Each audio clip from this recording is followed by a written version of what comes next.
Hello, everybody, and welcome back to Eat, Sleep, List. My name is Matt Johnson, your host for these wonderful videos. Thank you so much for the support that you have given over the last couple weeks. Thank you to everybody new joining the channel. It is Mirror List Monday, and today we are talking about the qualities of a friend.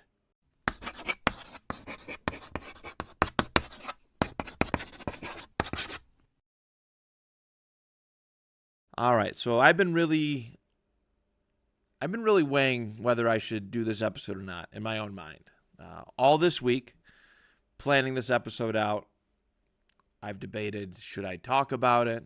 Should I not talk about it? What makes me qualified to judge the qualities of a friend, the standards that I put in place of a friend? Because I've failed a lot in my life, all right? And I know there are people going to see that I posted this specifically, and tune in and hate watch it, all right? There's going to be a couple hate watchers, and I understand why. I have been a bad friend in my lifetime, many, many, many times over, okay? I've been bad at a lot of things. I've been a bad person at a lot of things.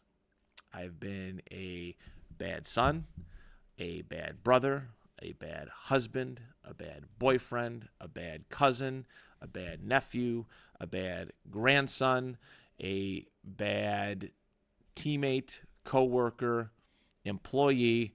I've been bad at a lot of things. I openly admit that. All right. But I feel like this gives me some ammo to talk about this sort of thing, because I acknowledge my failure. I view failure as a chance to grow. Failure is not defeat in my eyes. It is a chance to learn, do better, and carry on. And we are always going to fail. Nobody is perfect at all. But friendship specifically is an important subject to me, because I have failed at it so many times. I have had so many different friend groups in my lifetime, some much better than others. But the reason why those friend groups are together anymore, I can't pinpoint it, but I know there were some instances where I did not help the matter. Okay. And that stuff it's still on my mind. Obviously, I can't go in the past and change it. All of these failures have led me to be who I am, but I can't change these things. But they're always on my mind. I have had friend groups, my elementary school crew, middle school, high school wrestling, high school cross country, track, college, being around in college, I had a different friend group. Moving to Rochester for the 2 years that I did, I had a very different friend group, all my wrestler friends, and so many more based on what I'm interested in, what I'm kind of doing. It is,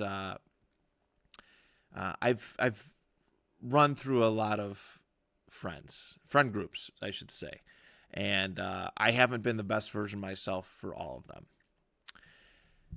That's what brings me to this episode today.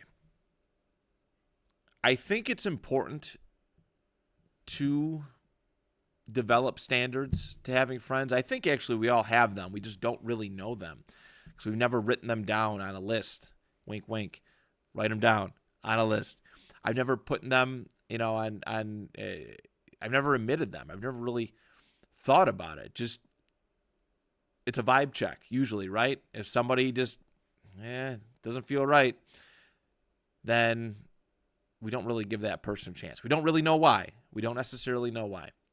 But today, that's what I want to make a list about, is I want to make a list about what are standards, what we look in for qualities of a friend, a true friend. Not, there's people that come and go, acquaintances, there's all sorts of various titles, but what a friend, somebody who is an important part of your life for any period of time. All right. Friendship to me is a very important phrase. I actually hold the word friendship, higher in value than I do family. Family is obligatory. We're born into a family. We don't have a choice in a family, right? Some are off, given better hands than others, right? Some people born into bad families, some people born into great families, some in between. But we are born into it. We do not have a choice. Our friend group, however, is our selection. These are people that we actively choose to be around our everyday life, be in contact with, have an emotional connection with on a very regular basis. Friendship to me is very important. And as somebody who has struggled not to make friends, I've made plenty of friends over the years, but I've struggled to maintain friendships.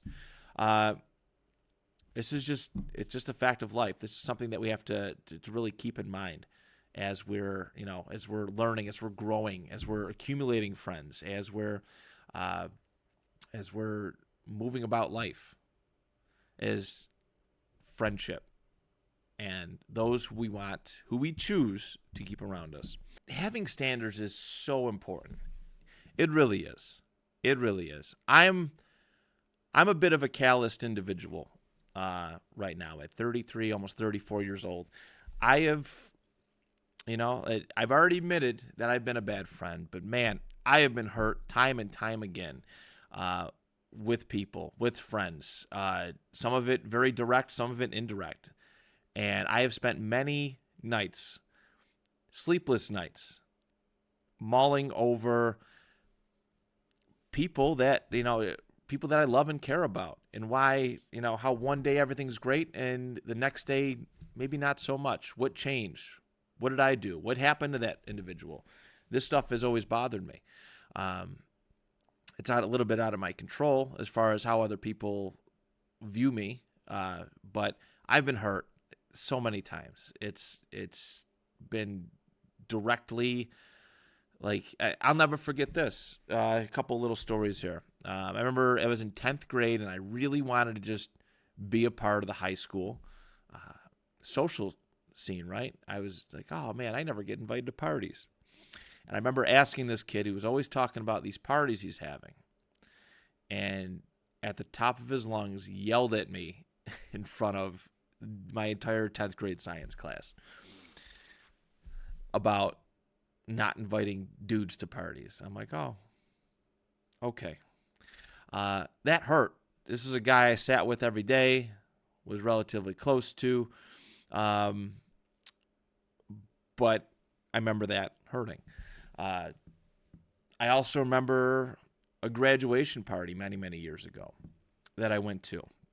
And a group of us were taking a group shot, a group picture. And some of us went away after the picture was taken, and some people stayed. And more pictures were taken after. And I remember that stinging in the moment because I had felt left out, excluded in a weird way from somebody, from something, from a group that I thought I was a little bit closer to. And that stuff has bothered me throughout the years too. I don't react. I don't like to flip out on people. I don't like to make people feel bad about their thoughts, their choices, their decisions. I've been on the receiving end of a lot of this stuff. All right. I have a tough time communicating and expressing myself because usually every time I do, there's some anger or some yelling that comes from it. So I usually just try to keep to myself. But I match energy. All right. Energy is this. It's a vibe. It's a vibe. It's really hard to explain. But energy to me is what you're giving me, I will return back if I can. All right. If you are honest to me, if you are great to me, if you make me feel like I'm, like a just great human being, I'm going to return that favor to you. If you're shady, if you are backstabbing, if you are, I don't know why this is apparently a personality trait, but if you are a self-proclaimed a-hole, I don't want to be around you. We cannot be friends. I will just disappear. I really have no problem doing that. I've been hurt so many times that I have to put walls up to protect myself. And that's what this list is about. These qualities, these standards of a friend list.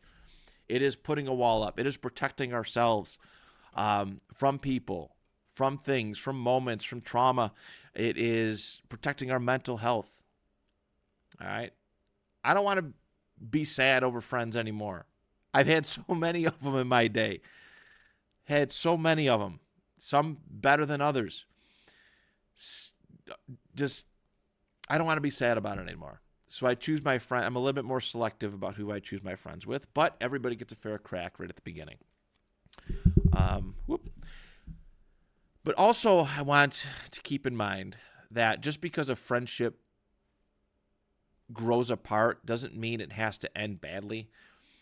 I can't tell you how many friendships I've had that have ended that have been big blow-ups that have resulted in not talking for years, and coming back to those friendships, coming back to those relationships is much more difficult. I'd rather try and work things out than break the ice again and try to repair things. But it doesn't always have to end bad. I've been around a lot of bad blow-ups, not just myself, but people around me that feel that if that energy isn't matched, if the way I love and care about you isn't the way you love and care about me, that it has to end badly. I don't. I'm not in the business of making people feel bad about things, about their choices, about the way they feel. Because as I've said, I've been hurt many a times too. But that is what the basic premise of having qualities of a friend is.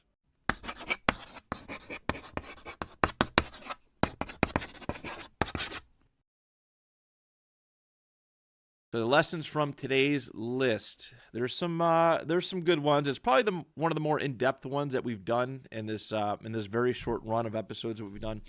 But I get so excited planning for these episodes, and I have so much on my mind that I want that relief that I've always talked about emitting things, about podcasting, like getting stuff off your chest. I want that relief so that when the time comes that this episode is done, recorded, and topic is never touched again, that I feel like I didn't miss a single bit. So, friends are chosen. Okay, I believe I've touched on that already. Friends are chosen, and they are ultimately a reflection of who we are at the time they are selected. I don't want to bury, I'm not going to say names, I'm not going to bury too many people, but I have to admit that my middle school group of friends was horrendous, and it was a very dark period for me. Middle school was bad because I feel like fifth grade, everything was nice. My school's right around the corner, and then they spit me out into middle school, and I hated it. I hated the people. I'm a bus kid now in middle school. I'm surrounded by all these older kids who just mean, man, just mean, and I hated myself. I was saying and doing all sorts of bad things. I was overweight. I was miserable. My grades slipped. But I found a group of friends that kind of didn't help that situation. They kind of gravitated towards me, and I guess I kind of gravitated towards them. Some of them have done very, very well, but at the time, a lot of them were directionless and just bad. I don't even know if some of them graduated high school, to be perfectly honest with you, But these friends are chosen. The people who we surround ourselves are chosen. If you're feeling creative and motivated, you're going to surround yourself with creative and motivated people. That's what I have now. Cool people, great human beings, humanitarians on some level. If you're feeling that, you're going to surround yourself with that. I've had many different groups of friends, depending on what my interests are, or where I am at in life. And realize that, if you're choosing some good ones, you were at a good point in your life when you brought them in. If you've chosen some really bad, lousy friends, then you might have been bad or lousy at that time. It's a tough lesson to deal with. It's a tough lesson to hear about, but it is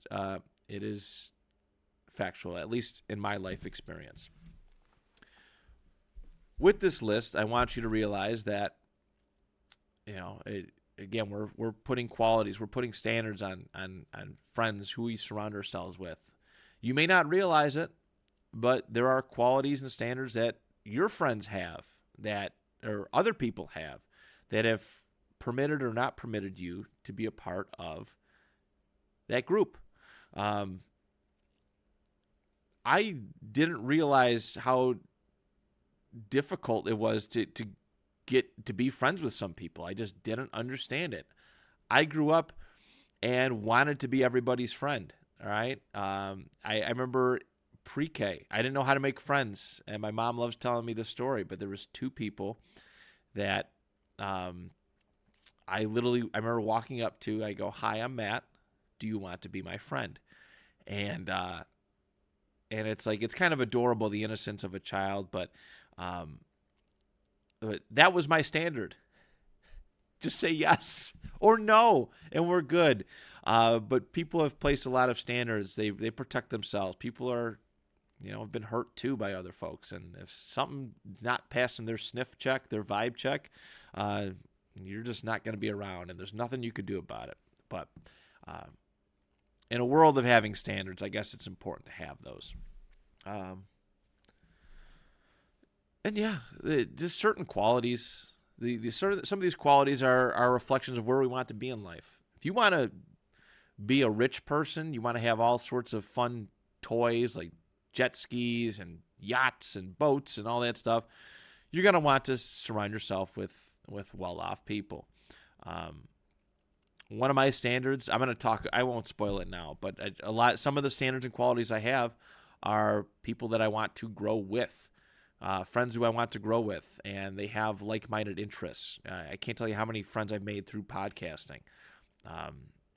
They were where I wanted to be. When I was in wrestling, I was doing professional wrestling, I surrounded myself with good pro wrestlers, and I try to gravitate towards the bigger name ones to learn a thing or two, pick their brains, and hopefully someday succeed, because my goal was to wrestle in WWE. And so you surround yourself with people who are like-minded in that, all right? But we also, through this list, I want us to be self-conscious of who we are as friends. I've already stated how much I failed, and I failed at every single item on my top 10 qualities of a friend list. I have failed at every single one of them. Again, admitting failure. It's not defeat. Admitting failure. We have to look at that. And for every standard that we have for people, I think it's important that we reflect those standards too. We can't have higher standards for other people than we do ourselves. Let's just say that.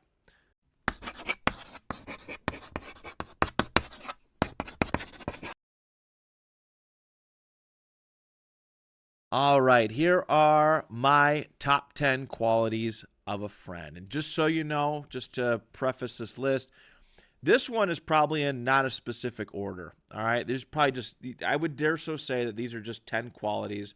There's none more important than the other, but these are 10 qualities that I have for people who I consider my friend. And let's get to it. All right, my number 10 is whether I'm around you with a bunch of people or I'm not around you with a bunch of people. You cannot change who you are when I am, when it comes to me. And what I mean by that is I can't tell you how many times I've been friends tight with somebody, and one-on-one, that relationship is solid, great, tons of communication, and like there's not just like a weird energy, right? I keep saying energy, but there's not this there's nothing weird about it. Like, it's great. But as soon as you get around other people, whether I'm there or not, the insults start coming. You start kind of talking down to me. You change who you are completely. That's somebody I cannot be friends with. And that's something I've dealt with, many times over in my lifetime. I had an incident several years ago where I had a falling out with one friend, and this all led to a falling out with another friend. But a guy who used to come up to me that, I considered a friend, and he would say, F that guy. All right. Just like, oh, okay. That's great. But what drove me nuts, though, was that he was still hanging out with that guy. He would still go and be around and socialize with this individual. And that was confusing to me, because why are you saying F that guy to me and you're still spending time with him? So obviously maybe you don't feel that way about that individual. And two, are you saying the same thing when you're hanging out with that guy about me? This was I've been around a lot of people like this, and I've cut all of them off. If I can't trust, if you're different, depending on who you're around, there's no trust there, and I just cannot and will not be your friend. Acquaintances, maybe, but those are the kind of people you want to have it, at a bit of a distance. I don't want to be around people who's only like they just don't know how to be friends with people. All they do is know how to just talk about other people and talk about just insult people. Like this, I can't vibe with that. I'm around too many people like that, and I don't enjoy it. My number 9, have to have a positive and optimistic mindset. Okay, I want to be around, like, if I'm around people, I want to be happy, because I'm a sponge. I'm an emotional sponge. If I'm around negative people, it will drag me down. And this happens all the time at work, where I'm surrounded by people who complain, and don't try to do anything better. If they hate their job, they don't go somewhere else to find something better. I'm around it all the time, and it gets to me. It wears me down. But I have to be around positive and optimistic people. And that doesn't say, like, if you're having a bad day, you can't come and tell me about it, because I will listen and I will offer, an ear and support. But if just about everything that you do that comes out of your mouth is negativity, I can't be around that. It drags me down. I don't want energy leeches. I want people to be positive and like build me up. Right? Like, I want to be able to conquer stuff and things, or at least feel like I can. And I can do that around positive people. And my core group of people now are mostly positive and optimistic. I caught myself being negative a couple months ago. I was really having a bad December. I won't go into it. But every time my friend Johnny would send something in the group text, I'd have something negative to respond to. And I was like, damn. Like, I really sat back and thought about it, and I've tried my best to change, and I think I have. But I want to be around people that just are happy, right? They're happy when I'm around. They're upbeat, and that residual energy is just it's intoxicating. Like, that residual positive energy. But I don't negative people all the time. Can't do it. Especially, like, there's so many people who complain about things that they can change and decide not to. And there's a lot of people who complain about things that they can't even control, which is like one of the, that drives me nuts too. They're both really bad. But positive, optimistic mindset, that is my number 9. Number 8, I love goal-oriented people. Again, iron sharpens iron, right? We are who we surround ourselves with, and we can build each other up together. The stretch where I was talking about, where I was working 60, 70, 80, 90 hours a week of work, I was around people who hustled and got stuff done and earned a lot of money and had nice things. I was around those people. I talked to those people. I picked their brains about their mentality. I also think working 60, 70, 80, 90 hours a week is insane, but I'm not going to sit here and pretend like I didn't enjoy the money that came with it. But I need goal-oriented people. All my podcasting friends, actual friends, are people that we're growing together. Like, there's some end game. There's something that they're working towards. Dan, who I love dearly, he's a theater. We're still podcasting together, but he's on like a comeback theater tour. Like he's doing applying, auditioning for all these different shows, and he's doing a really cool one right now. And I've been meaning to check it out, but I just haven't had the time. But even though I can't be there, I will emotionally support you and cheer you on as best as I can. As best as I can. Brian, he's doing like what I do. He does crafting and drafting, which I'm very thankful to be a part of. He's building up his YouTube page, and he's really focusing on the video content. And that's something we can, he's working towards. And I can vibe with people like that. I can. The goal-oriented is so contagious to me. And I made reference to my middle school group about how just not goal-oriented most of them are. And that's not a good environment to be around. Nobody can thrive around that unless you sit back and realize that, this is wrong. This is not what I want to be. Number 7, it's having respect for my time. There are a lot of people who just feel entitled to your time.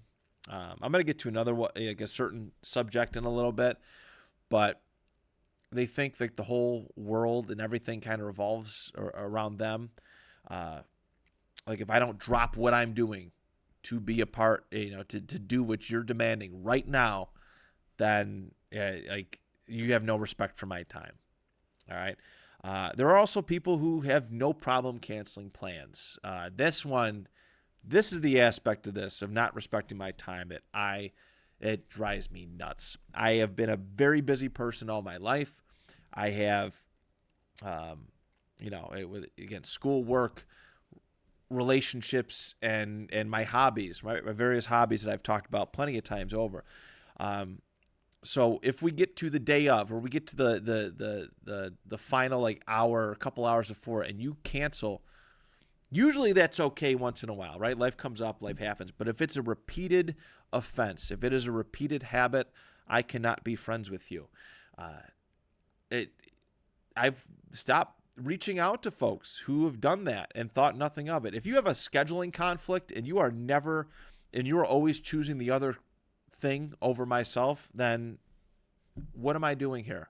I'm sitting around waiting, excited to see you, and you thought nothing of just canceling plans. Hate that.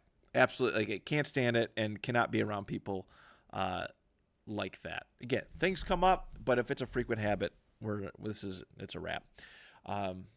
Number 6, it's a one-sided effort in meeting up. And I've lost friends over this too.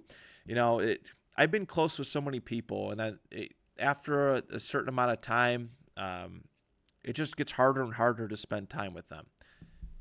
Life happens. We grow up, we all get jobs, we get busy. But if there's like a one-sided effort to see somebody, I cannot be friends with so-and-so. If I'm always inviting you to stuff and you can't be there, but if you're always inviting me to stuff and I'm making an effort to be there, something ain't right. Something is not right. And I can't deal with it. I can't be putting forth all the effort. And it took me a very, very long time to realize this. When you're texting somebody to hang out, and this goes with, seeking out relationships too, like girlfriends, boyfriends, significant others. If you're the only one making the effort, then something's not right, and this is something that's got to be cut off. So one side making all the effort. I don't want to just see you when it's convenient for you. It stinks. It really does, and it can leave people feeling like less than, especially when you see individuals spending time with other people. It really can. My number 5, and again, this has no specific order, is there's got to be some kind of common interests. Okay.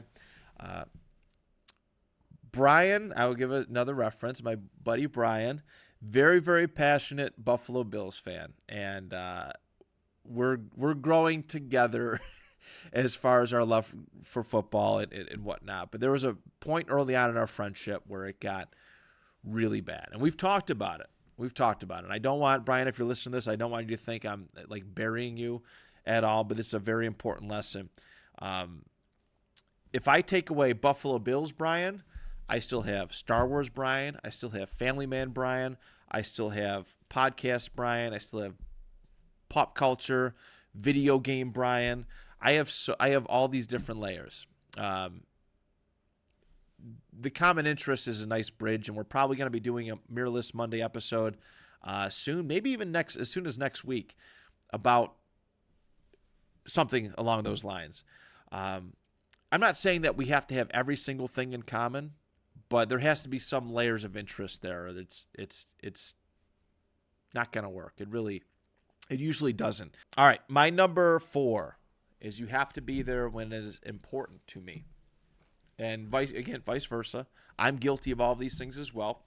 I have failed extensively at a lot of these things, as I've already mentioned. But be there when it is most important. Let me pull back the Matt Johnson curtain just a hair. I hate celebrating my birthday. And I will explore that when it comes time to my birthday, because we are going to do a birthday-specific episode. But I hate celebrating my birthday. Okay? And so I don't usually do this. But there was probably 2 years in the last 15 years that I openly wanted to celebrate my birthday. And it was my 31st and 32nd birthday. Having the studio that I used to, I set up video game nights. There was there was a Madden night for my 31st and just an open video game and chicken wing potluck, we called it. I think it was Wingsgiving, we called it, where everybody brought chicken wings. That's all you had to bring. You didn't have to bring a gift, just bring chicken wings, which is a really fun concept. And I was blown away positively and negatively in this regard. It was basically as much as I was like, okay, let's celebrate our birthday, it was kind of like I'm not going to say a trap, but what do we call it? A case study. It sounds kind of heinous, but I wanted to see who was going to be there for me when I asked them to be or needed them to be, and who wasn't going to be. Now, the caveat of this is that I left it open invite. So on social media, which most everybody who I care about has it. So I would post about it. Okay, for months. Here, open invite birthday party. This is what we're doing. Wingsgiving and video games. And it was open invite. I don't like inviting people specifically to certain things. You have to. But I want to see who's going to willingly be there when not directly asked. I feel like being directly asked, there's almost an obligation. But if you open invite, you'd be surprised who comes out for you. And I was blown away by those who did. A little less shocked by some who didn't. But people who wanted to be there for me, be around me, were at those evenings, at those occasions, celebrating my birthday with me. And it was basically a test. And a lot of people failed, but there was a surprisingly great group of people who passed that specific test. So be there when it is most important. It goes both ways. If you want people to be there for you, you have to be there for other people when they ask you to be.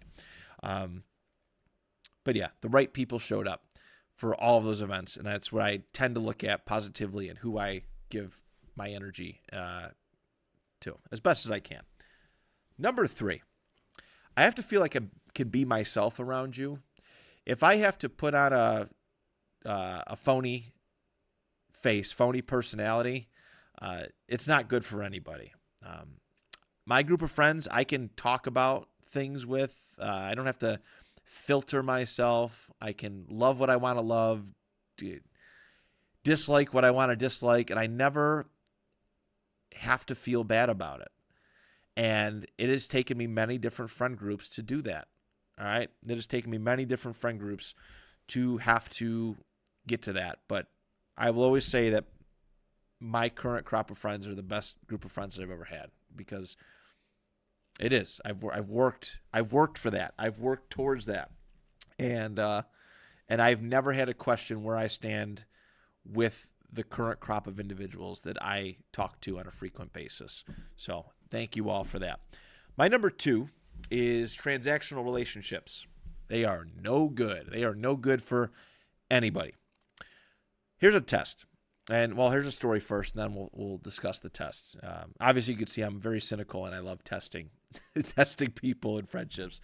I hate driving. Here, another pull back of the curtain. I hate driving because since the day I got my license and got a vehicle when I was 17, 18 years old, all right, people have used and abused my ability to drive, and it drives me nuts. People would only hang out with me because they get rides, and if I care about you, I will give you a ride. But also, if the only reason that I get to see you is to benefit you by giving you a car ride somewhere, then that's not good. It's not healthy. It's really not great. I've had several individuals over the years, and I mean several, who have taken advantage of this fact. The fact that I had a car and I worked hard for it. But the only time I'd see them was giving them a 20 to 25 minute ride somewhere. All right, and no gas money. Never asked for gas money, but that was the only time I seen them. And after a couple times, I was like, all right, this is getting to be too much. I got to cut it off. So this is the test. Withdraw that transaction from your friendship and see if that friendship still maintains. All right, because I can tell you, as soon as I stopped giving this individual free rides, I never heard from them again. And it's happened to a lot of people. And I also because if you do it a couple times, generally that's a nice thing to do, but also it starts to become expected, and it's like this requirement of your friendship. And that's not healthy either. So transactional relationships are not good because there's usually one person burning burning the candle out. They're just burning out. There's one person that's giving their all, and there's somebody else who really isn't. It's unfortunate, but my current crop of friends, give a ride to any single day. Don't be afraid to ask. All right, my number one is communication. Communication. And it kind of ties in with the number 3 one that I mentioned, but if I am messing up, please tell me. I want you to tell me in a delicate way that I am not being the friend you need me to be. I've lost many friends with no communication whatsoever as far as who I am.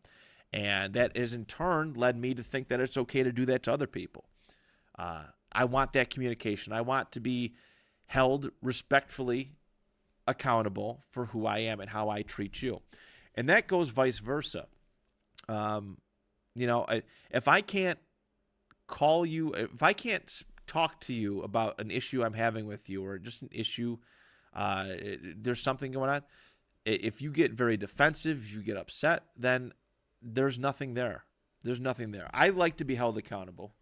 But I also have to feel the need. If I don't feel like I can hold you accountable on the same token, then this is a one-sided relationship, and this isn't going to work. But if you're messing up, I have to feel the need. I can talk to you about it so we can make things right. I mentioned earlier, I'm pretty sure, I've done a couple reshoots of this video, but I would rather work hard to maintain something than have to, a couple years down the road, have to work hard at trying to repair it in a relationship. And something I've had to do too many times. But I want that open level of communication. Hold each other accountable, be able to talk to each other about just about anything that's on our mind with each other.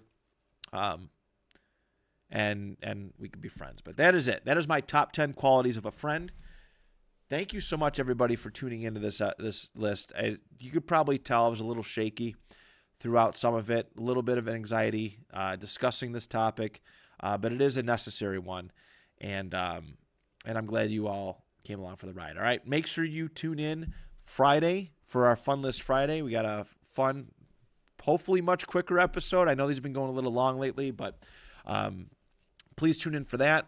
Like the video, subscribe, and most importantly, make your lists and let's talk about them. Let's build a connection. Talk about them with your friends. Talk about them with whomever. Let's keep making these lists. All right. I think they're a lot of fun, and there's a lot of different benefits from this, especially having qualities for friends. All right.